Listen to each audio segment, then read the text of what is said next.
Praise the Lord friends. இன்றைய தினம் நம்ம யோபுவின் புஸ்தகத்தில் எடுத்து வாசிக்க வேண்டிய பகுதி 17வது அதிகாரம், வசனங்கள் 8 முதல் அந்த அதிகாரம் முடிய 22 வரைக்கும். அந்த அதிகாரம் இதுல இந்த பகுதியில என்ன சொல்றாரு அப்படின்னா, யோபு ஆரம்பத்துல அந்த சன்மார்கன், குற்றம் இல்லாதவர்கள், நியாயவான்கள், இவங்கெல்லாம் என்னுடைய வாழ்க்கையை பார்த்து, என்னுடைய நிலைமை, இந்த நிலைமையை பார்க்கும்போது அவங்களுக்கு என்ன ஒரு பாடம் வருது அப்படின்னா, அவங்க இன்னும் கொஞ்சம் குற்றமற்றவர்களாகவும் இன்னும் நீதியோடும் நியாயத்தோடும் வாழ முயற்சி செய்வாங்க.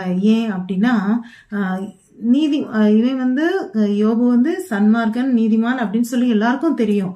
அவனுக்கே இந்த நிலைமை அப்படின்னா, நம்ம நம்மளுடைய தூய்மையை இன்னும் கொஞ்சம் அதிகப்படுத்தி நம்ம குற்றமற்றவர்களாகவும் நீதி உள்ளவர்களாகவும் வாழ வேண்டும் அப்படின்ற கருத்தை அவங்களுக்கு சொல்றதுக்காக கூட என்னுடைய வாழ்க்கை இந்த மாதிரி நிலைமையில இருக்கலாம்.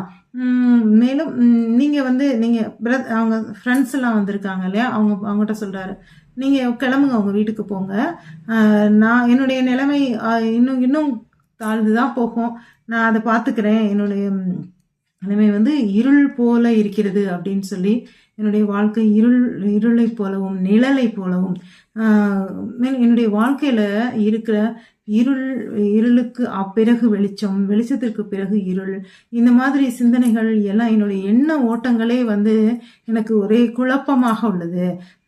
எனக்கு சரியான சிந்தனை கூட இருக்க மாட்டேங்குது.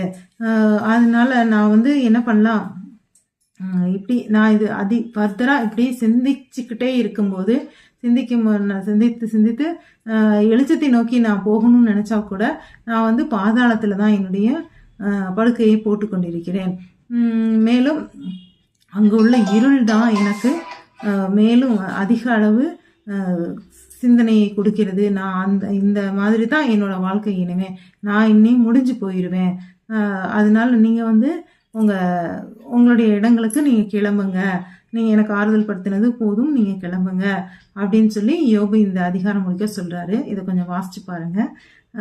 மீண்டும் நாளை இது போன்ற ஒரு சிறந்த யோபுவின் சரித்திரத்தின் ஒரு பகுதியோடு நானும் உங்களை சந்திக்கிறேன். அல்லேலூயா.